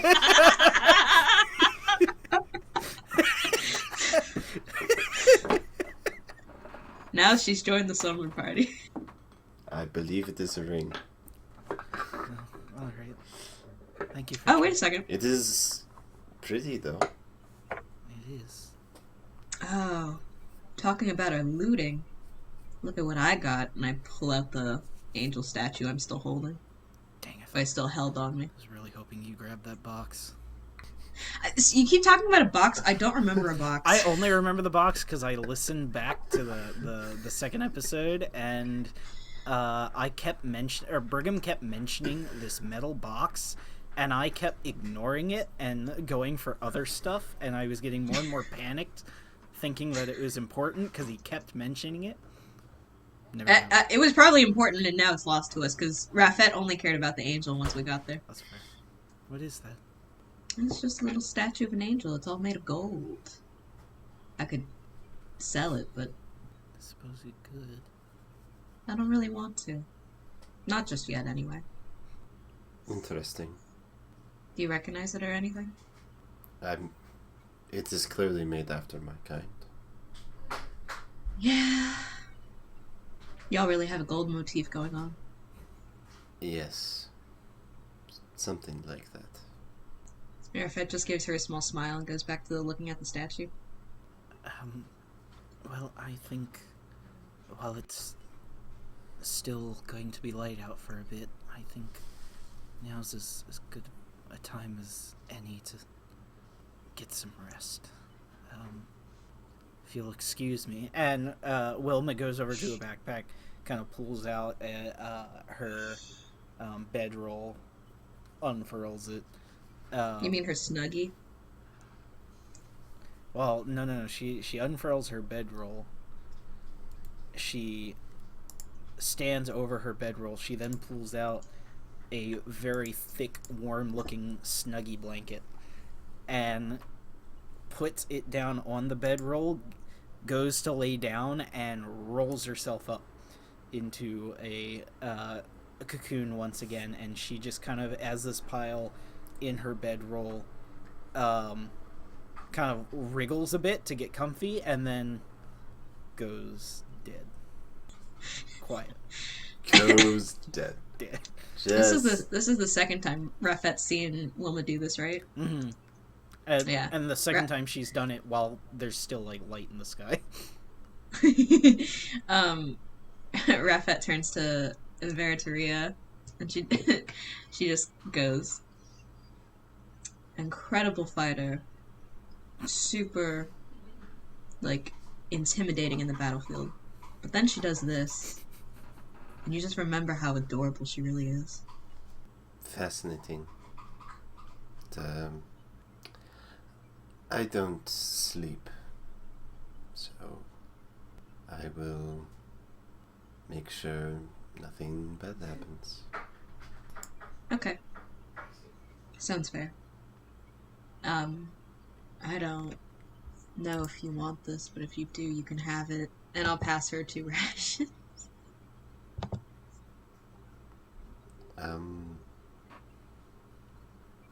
Sure. I am kind of hungry now thinking of it. Who knows how long it's been since your last meal? Go to town. If you need more, just go through my bag. Alright. Sleep well. Thank you. Thank you. Yeah, you bed down, and as the sun is coming up, so pretty sure that's what state of day we are in, you both go to sleep. If 2 people go to sleep in their Minecraft bed, we can make it day. Oh my goodness. And when you wake up, you don't immediately see Veritaria around, but with a little bit of searching, you see a creature flying in the sky, kind of circling around the camp. And arms just pop out of the cocoon as the butterfly of Wilma kind of unfurls herself. It's evolved into her final form. What time of day is it now? Is it? It's probably Is it dark yet? midday, mid-afternoon. The cocoon. Wow, we slept. The cocoon immediately just wraps back up. Pull the curtains closed. You know, like the curtains come out, the daylight comes down in, and the blanket goes back over. But like she's still sitting, but she's just now got the blanket over her again. She's Rafet, if you were looking over at Wilma at all, you'd see that she just sits there for a little while. Oh no, I'd definitely be looking, because I walk over and I nudge you with my foot. Come on. I forgot that when we went to bed, it was morning, not evening. It's just a little bit of light, come on. Yeah, I guess so. I think I just threw off my whole bed schedule. Sleep schedule. We're adventurers, we don't have sleep schedules. I had one. And Wilma looks very sad as she just kind of pulls the blanket down. I'd like to at least have some time that I'm awake during the night. It's just something peaceful about being out with the moon overhead. But I guess you're right, we do have stuff to be doing, so... And Wilma totally undoes the blanket and kind of starts packing everything back up. Where... Oh. Yeah. Oh, she's flying up ahead. Her name is really hard to say. I feel bad every time. I mean, we still don't know the name of your god, so... Can she really be mad? Panicked a bit. Nabirius. His name is Nabirius. You sure it's not nefarious? No, it's... I've heard that before. No, it's definitely Nabirius. Oh, God. I tease, come on. Veritaria? Hello? Noticing sort of the commotion of you guys waking up, eventually Her spiral kind of closes, and she comes in and lands nearby and walks over. It's very quiet for... I mean, I suppose it is winter, so not much is moving around. Oh my gosh, it's winter. Yeah, it's winter. Yeah, it was cold. It was cold. That's the reason I cocooned and started a fire. Do you not see any of these orcs you were talking about, or anything like that? None of them? Did you see? There appears to be a camp near the tower, but... You didn't see any orcs milling about? Didn't see any movement. How are you two feeling today? I feel fine. Victoria needs to finish her long rest paperwork. So how many hit dice do I get? So you regain half your hit dice with a long rest. Do I have? Where do we get the hit dice number from? The number. That's your level. Thank you. Let's see. I might end up using all of my hit dice. Oh my gosh! Do you know how much HP I regained? So much. 2. Wait, what? It's not. I don't think that's possible. How do I not understand this system? Do you not have a Constitution modifier? Who? Do you add your Constitution modifier? You add your Constitution for hit dice. You add your Constitution modifier? Per hit die? Well, Per hit dice spent, yeah. Oh, wow. Perfect. That's that great. helps. Yeah, Should. that's really nice. It prevents me from getting 2 back. Now I only get 1 back. Okay, I might not end up spending all my hit dice. I might have a hit die left. But yeah, since we had that extra day in town, I think you would have probably had all your hit dice back. Yeah, I don't know why. Did you guys have a short I'll rest start after the making it mimic fight? Is it? Did we? I don't know. It doesn't feel like it. I didn't think No, we did. we went through the tower continuously. I don't think we had a short rest. I'm not even gonna lie. I want everyone to feel bad about the system. Yeah, in the future, just make sure you track how many hit dice you currently have available to spend. Yeah, I'll say I have 5 because we got 2 back. We got 2 from the town, and which means I probably, because I typically save 1. So now I use 2 of those, and those were lame. Alright. So I'm not quite at full, but I'm at 40 of 42. That should be enough for now. Yeah. And I've got 1 hit. Wait, 40 of 42. I'm at 40 of 44. Wow. Wow. So if you two are feeling all right, I'm also feeling much better. I'd like to go check out the camp, especially if the orcs seem to have disappeared. I'd also like to check on the rubble of the tower.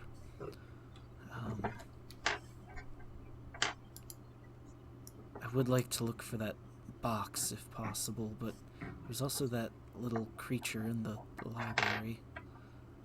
Oh, I See if- liked him.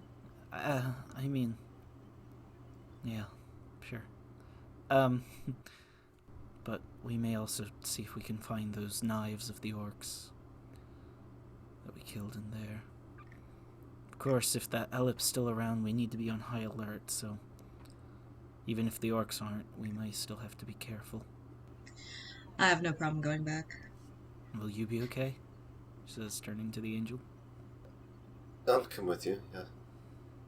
Wonderful. Give me just a moment. Probably stay in the air, though. I can warn you if something's coming. That would be amazing. Thank you. If you'll give me just a moment, and Wilma will kind of go over and start donning her chainmail and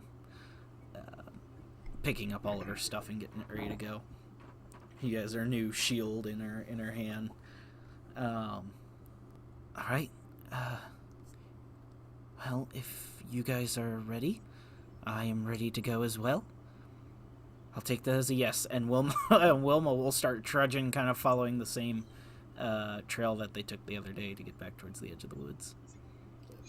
Veer Tarir will take off and start circling you. Lovely. For continuity's sake, Raffet has her veil back on. Cool. For continuity's sake, I dropped that Twilight Sanctuary within a minute after we crashed. I never said it turned off. But it did. You're also no longer protected against good and evil, Raffet. Just to remind you. So, funny story. When you as a blasphemy, I get a port to all so I can cast that on myself. Oh, well. But it was nice of you. Wilma doesn't know that. That is true. You don't know what I am. What does Wilma think I am? Either Azamar or Tiefling, probably, but she also probably doesn't. I don't know which based off of your description. Okay, but then you look at me compared to the angel, and I'm like, I don't know what the angel's complexion is. I've imagined her as like ivory peach, whereas like I'm like pale, and she has red hair, and I have dark pink hair. I mean, Wilma's hair is also funky for funky reasons, so... Everybody has funky hair. Everyone's got super colorful anime hair. Last chance to get funky. Anyway, so yeah, I assume we are heading towards the orc encampment and the rubble of the tower. What, Crumble Rock? Crumble Gate. Crumble Gate. I wrote that down. It's a gate, not a rock.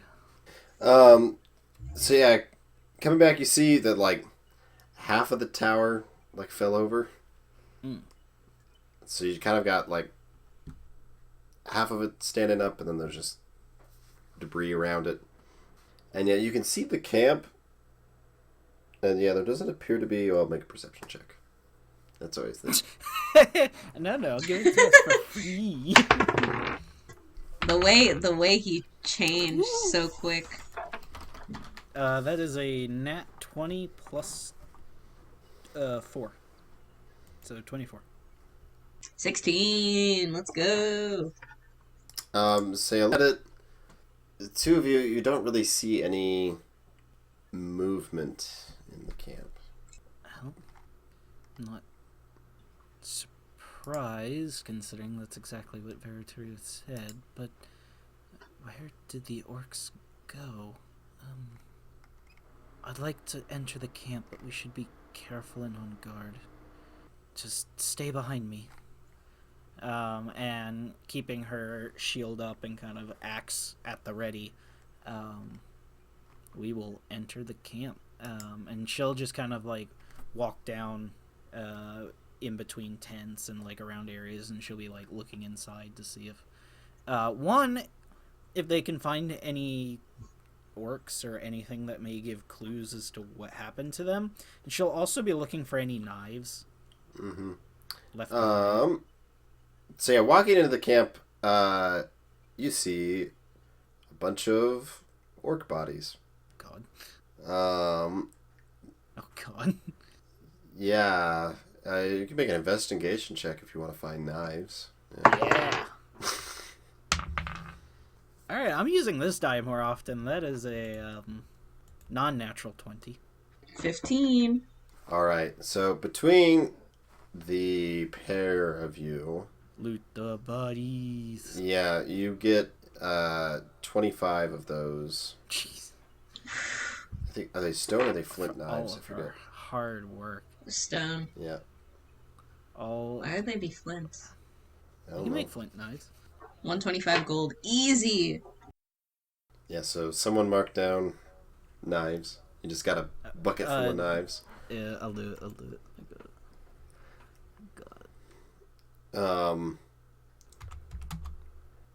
But yeah, the orcs, many of them look like they were just like bludgeoned to death. Wait, so they're like crazy bruised and dented up? Mm-hmm. And they don't look like it was their mind that was attacked. No.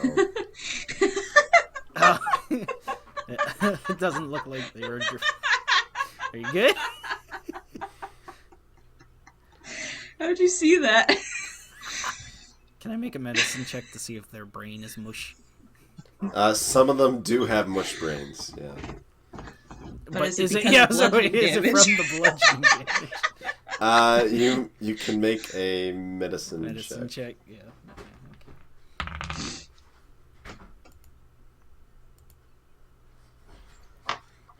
Okay. 23. Mm-hmm. Oh. So yeah, looking them over, yeah, it looks like it doesn't look like a weapon was really used against them. You know, because if you were going to use a bludgeoning weapon, they usually have like spikes and things on them to cause extra damage and stuff like that. I mean, it could be a baseball bat, but so it doesn't look like be like a traditional weapon, and yeah, it just looks like they were battered to death essentially. Well, Wilma, we got the knives. We do, but something happened here when we were in there. Oh, a lot of something happened. That Alip, I don't know if these are the kinds of injuries it would create or not. No, it very much seemed... well... That thing was strong, but was it strong enough to take out an entire camp of orcs all on its own? Well, if that thing's specialty was controlling things, it could have controlled the orcs. Had half of it beat the one half. Look, I don't know how it would work, but that thing is capable of... I don't really know. I'm not being helpful, Wilma, I'm sorry. No, that's perfectly fine. It is some sort of weird aberration. It's eerie how quiet everything is now. But I guess Benching will not have to worry about orcs over here anymore. Maybe something worse. Why don't we go check the rubble of the tower? Make sure it's still not hanging around there. And with that, we will, I guess, go over to check the crumbled ruins of Crumble Gate. Yeah, so there's a lot of loose stone. If you want to make investigation checks. I would love to. Jesus Christ. That's another nat 20 plus What 1. the heck? Oh, Nice. Jesus Christ. Oh, What the heck am I doing on this podcast? 16! that's not bad. Not bad. No, okay, but how sad is it that I'm excited for, like, mid-range rolls? I'm So, yeah, looking also specifically for that box, by the way. I'm keeping a very vigilant eye out for the box. so Rafet's just looking for things that are cool. I mean, I'm Digging- looking for other important stuff, but also the box. Wait! Rafet is looking for the homunculus. So digging through the rubble, Wilma does find a Ironbound Chest. It's gonna have nothing in it. It's gonna be empty. Do we find a legendary ottoman table? No. There's none of those. Oh. They don't exist anymore. Wilma Can you will believe pick it? up the chest for now, but keep looking. Yeah, it's a small Ironbound Chest. Good. Going through, you find a number of what appear to be blank books. And as you dig under one section of rubble, the pair of you find a little broken body. No! No! Wilma seems oddly, like, not terribly upset. But she grieves. She grieves. Oddly. Not oddly. She says a prayer. Wait, okay, so Rafet She doesn't has actually picked say a prayer. I lied. She... Are you okay? The way you took that back, like... She's not religious. Dang. She doesn't care. What was fascinating? She thoroughly captivates me. Anyway, Rafet has picked up this broken body. Is it... I know it is, but is it the homunculus? Yeah, you have this limp little bat, semi-humanoid creature. No!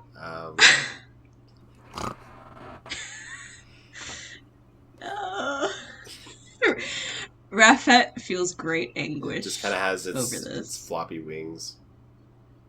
Oh my gosh. I'm gonna neatly fold the wings, covering its face, and I'll hold on to them until I can bury them. Seeing Rafet's reaction, Wilma just very gently puts a hand on her shoulder and sorry, and then moves on. and then continues.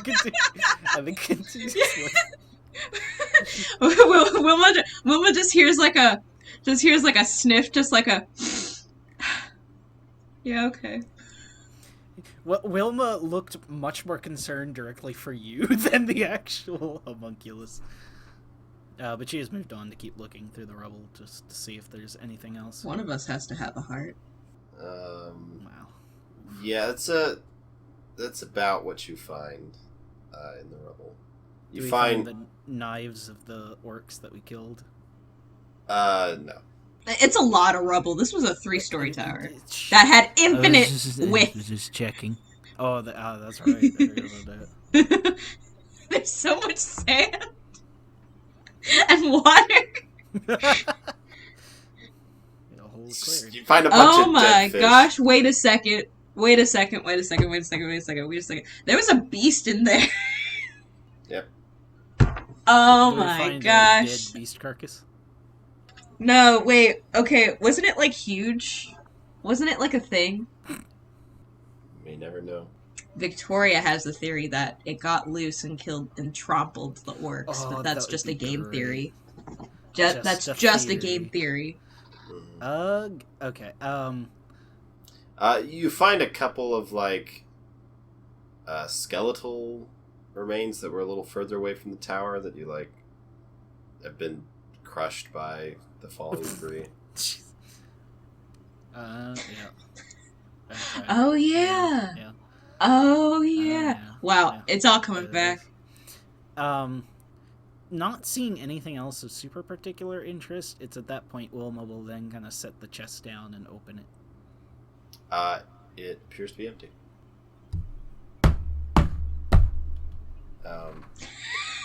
But the inside does have sort of runes carved into the wood. Can I do an Arcana check? Sure. Is the chest itself the magic item? Maybe. Rafet's still kind of focused on the homunculus. It's just like, well, if it's just empty, could I use it for this guy? I got an 18. Wilma's like turning the box over, like, wait. So you notice a couple things about it. It appears to be a bit of an not really an extra dimensional space, but you believe you could fit more into it than its size suggests. Is this a chest of holding?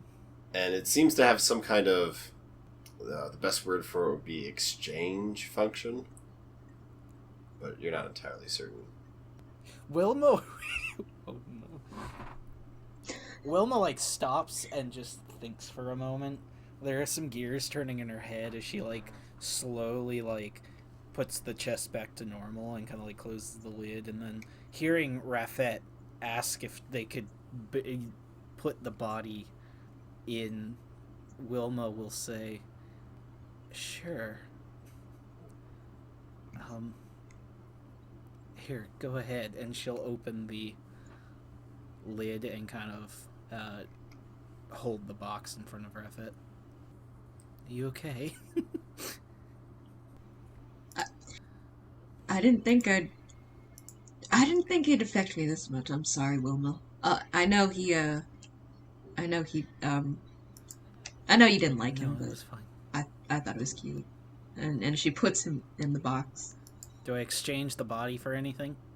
You have a body in a box now. Does it get small? It appears to sort of take up the space. That's the right way to put it. Wilma's confused. She just kind of closes the lid and puts it in her backpack. Well, I was gonna bury it. maybe, all right, maybe. So and then Wilma just kind of pulls the box back out, opens it up, kind of like gently. When you pull it out, you see that there's a bunch of runes on the lid that weren't there that have like lit up and are glowing this like light red color. Oh God, That's an error 404. Sorry. Rafet, I don't know what we just did. Hold on. And she just kind of opens the lid. Opening the lid, you see a small sack in there. There's no homunculus. And This is a small, looks like a coin purse. And is like, pulls the pouch out and jingles it. Does it sound like coins? Yeah, there's some coins in there. Oh my God, we just sold a dead body. Wilma will pour out the coins. It's like 25 gold pieces. Wilma will scoop the gold coins back up, hand it to Rafet, close the box, put the box back in her backpack. When you close the lid, the runes disappear. Okay, Rafet, I think that was magical. Wilma? I don't know what happened. Wilma? That's not what I expected. Wilma?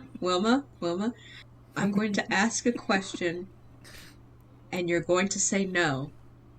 You're going to say no. Did you know that was going to happen? No. Then we're fine. We're fine. Be We're honest, fine. I thought it was... I thought it functioned a bit like a bag of holding. That was not the case. We're fine. We're not going to talk about it. Rafet walks away. Did you want the bag? Rafet walks back to you and just takes the bag from you. Interesting. What the fudge is this? It's a moneymaker. It's an ATM. Yeah, I was about to say, did Brigham just like give us a hey, when you guys are like in the middle of wilderness and stuff, but you need gold for some reason, now you can sell stuff instantly. We can sell bodies. Anyway, you're a cleric. You're a cleric. Look, she's not that religious. Okay, it's fine. A cleric that's not that religious. Look, I stand by that you can have non-religious clerics, because you can have any cleric that you want. I don't stand by ruining my little homunculus boy. He deserved a proper burial. I'm not going to be over this until next episode. We'll buy his body back somewhere, I'm sure. Anyway, just hold on to that gold for a while. I'm sick. I'm ill. I'm vomiting as we speak. Well, I guess if there's not much else to find here, I guess we should go back and report and bring in the knives. Yeah. I can't imagine she's gonna stay with us too much longer, but we can at least show Veritaria around Bengching. I wouldn't mind that. Hell. Refet's just gonna make waving motions. Yeah, after a little bit of signaling, Veritaria would land nearby and come sort of lightly jogging over. Is everything alright? Everything is fine. Orcs have mysteriously been pummeled to death, and we're not going to question why. We collected many knives to return. We found the iron box Wilma was looking for.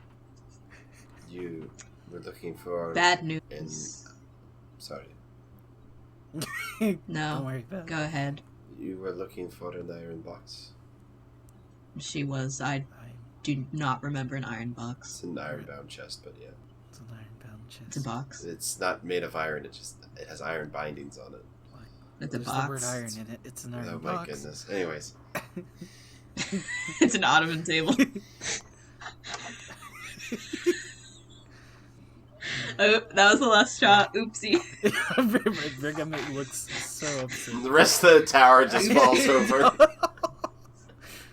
Oopsie. Oopsie. You get to go the way of the homunculus. All right. What is the plan? We head back to town. And we show you the town. And after that, it's completely up to you. Okay. And she spreads her wings. Oh, all right. Well, see you in a minute. Or a little while. It'll be a little more than a minute. Yeah. You're going to be, like, hovering for, like, 15 minutes as we catch up to you. We could all walk together. You can find the settlement. We'll catch up to you. I was just going to circle to make sure nothing. That's a good idea. Thank you. All right, Rafet. Let's get going. Rafet? Rafet's not going to say Rafet, anything. I'm sorry. Rafet has walked ahead of Wilma. Sorry, I turned your little dead friend into money. I would do it again. Seeing Rafet walk away as they're going, Wilma would just kind of pull the box back out, kind of like very discreetly and nonchalantly, while kind of staying behind Rafet, and she'll just kind of discreetly and nonchalantly just box open, and she'll just kind of open it, slip 25 gold in, close it, and then just wait. Do we see any runes?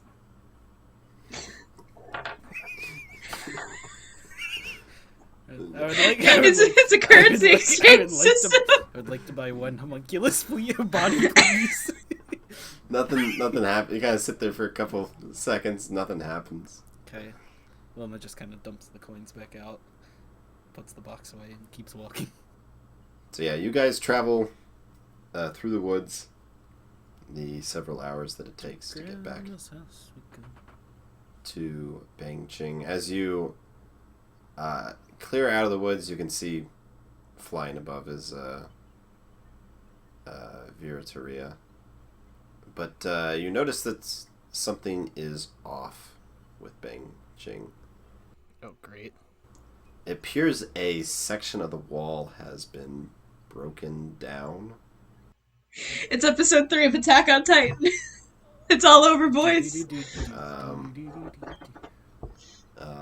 Like there had been some recent attack, and you see bodies around the area. That's where we'll pick up next time. But we got knives. Are we still gonna be able to turn the knives in? It's a good thing we got our 25 of gold. That's the only gold they're gonna see. It's a good thing we sold that. Not we. Not we. We. Not we. The angel. The angel has no part of this. I can't believe we accidentally sold the body.